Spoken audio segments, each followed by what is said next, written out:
सभी को मेरा सुप्रभात सादर नमस्कार। आज हम लेकर आए हैं अर्धवार्षिक परीक्षा 2023-24 जो कि 11 तारीख को हुई है। कक्षा 9वीं का हल पेपर सेट बी। चलिए शुरू करते हैं। जैसा कि आपको मालूम है लगभग 30 विकल्प इसमें जो है आते हैं। कुछ सही विकल्प के रूप में, फिर खाली स्थान और इसके बाद एक शब्द या वाक्य में उत्तर, ऐसे करके तो 30 विकल्प को प्रश्न हल करेंगे और बाकी प्रश्नों के उत्तर तो आप ढूंढ ही लेंगे। ठीक है। चलिए फटाफट शुरू करते हैं। बहुविकल्प प्रश्नों के उत्तर दीजिए। भारत किस उपमहाद्वीप का हिस्सा है? किस महाद्वीप का हिस्सा है? एशिया। आपको मालूम है कि चाइना, एशिया, पाकिस्तान ये सब एशिया महाद्वीप में ही आते हैं। और डॉक्टर नेल्सन मंडेला नेता थे, तो दक्षिण अफ्रीका के थे, ये तो सभी को मालूम है। भारतीय संविधान सभा का गठन हुआ 1946 में हुआ था, है ना। 1950 में लागू हुआ था हमारा संविधान, मालूम है कि नहीं। 26 जनवरी 1950 अभी मनाने वाले हैं अगले महीने। भारत में राष्ट्रपति कौन होता है? भारत में राष्ट्राध्यक्ष कौन होता है? तो राष्ट्राध्यक्ष कौन होता है? राष्ट्रपति होता है। मानव संसाधन के रूप में जाना जाता है उपरोक्त सभी। मानवीय पूंजी, उत्पादक साधन।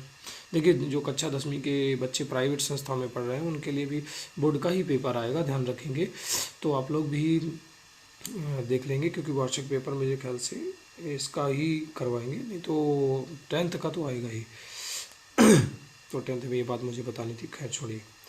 तो चौथा 5वें प्रश्न में थे हम। मानव संसाधन के रूप में जाना जाता है उपरोक्त सभी। मानवीय पूंजी, उत्पादक साधन।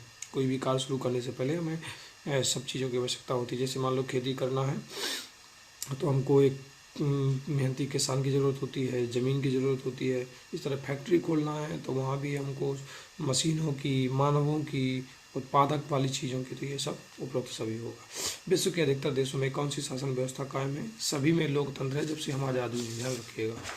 सभी ने मांग की थी हमें लोकतंत्र चाहिए, लोकतंत्र, और ज़्यादातर लोगों ने लोकतंत्र ले लिया। रिक्त स्थानों की पूर्ति कीजिए। राज्यसभा का सभापति होता है उपराष्ट्रपति। संविधान सभा के अध्यक्ष थे डॉक्टर अम्बेडकर।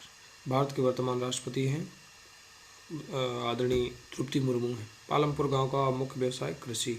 नगरीय क्षेत्रों में बेरोजगारी अधिक पाई जाती है, शिक्षित। विश्व का सबसे धनी देश है अमेरिका है। ठीक है। सत्य सत्य का चयन कीजिए। क्षेत्रफल की दृष्टि से रूस विश्व का सबसे बड़ा देश है, सत्य। लोकतंत्र में शासकों का चुनाव जनता करती है, सत्य। राष्ट्रपति प्रधानमंत्री की सिफारिश पर मंत्रियों की नियुक्ति करता है, सत्य। पालमपुर में 25% लोग कृषि व्यवसाय पर लगे हैं, असत्य। जनसंख्या की गुणवत्ता, साक्षरता दर व्यक्ति के स्वास्थ्य पर निर्भर करती है, सत्य। संविधान सभा का पहला सत्र 9 से 23 दिसंबर 1946 को हुआ था, सत्य। सही जुड़ी बनाइए। चिल्का झील खारे पानी चिल्का झील खारे पानी की झील। ब्यास नदी, ये है आपका दूसरा दक्कन का पठार। तीसरा आंध्र प्रदेश रोहतांग दर्रा। चौथा मीरा कुमार लोकसभा अध्यक्ष।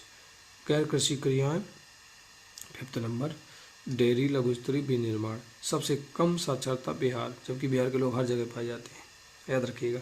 ये हुए सही जोड़ी, ये जो 6 नंबर की थी, है ना। 6 नंबर की सही जोड़ी। ऊपर सत्ता सत्य भी 6 नंबर के थे, फिलिंदा ब्लैंक्स भी 6 नंबर के थे। अब आते हैं अपन किसमें, एक वाक्य में उत्तर।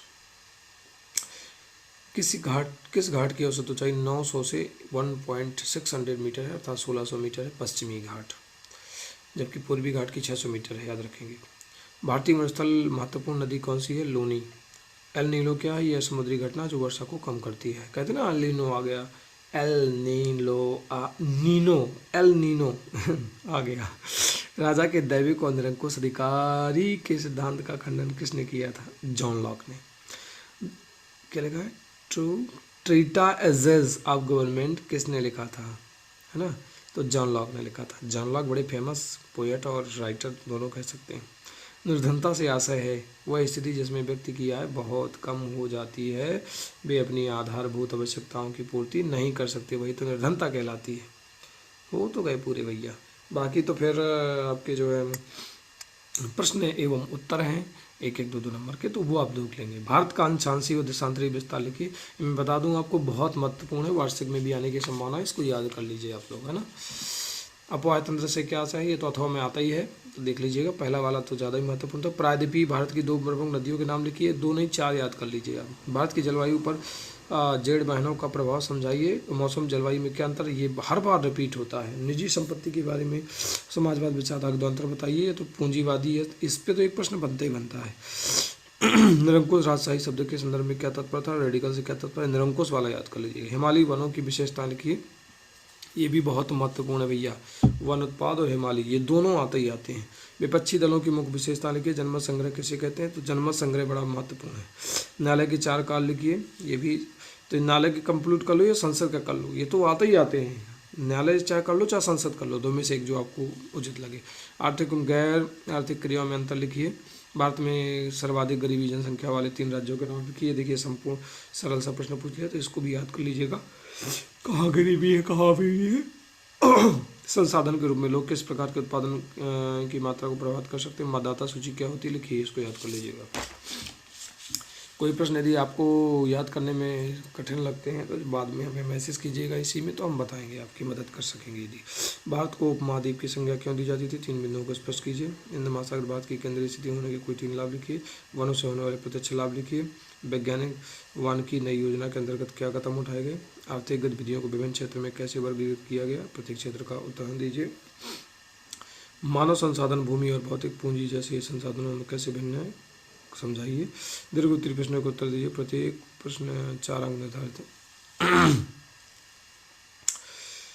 भारत के मानचित्र में निम्नलिखित को दर्शाइए। नरोरा परमाणु संयंत्र, जोजिला दर्रा, कल्पक्कम परमाणु संयंत्र, शिवकिला दर्रा। अथवा भारत के मानचित्र में निम्नलिखित को दर्शाइए।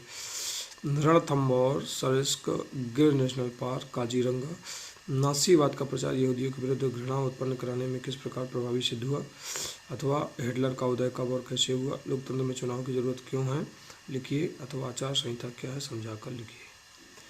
बहुत बहुत धन्यवाद। सब्सक्राइब कीजिएगा, लाइक कीजिएगा और आगे बढ़ाइएगा। मुझे मैसेज कीजिएगा यदि कोई दिक्कत है, किसी को यदि मेरे लेवल का होगा तो मैं बहुत अच्छे समझाने का प्रयास करूँगा। बहुत बहुत धन्यवाद।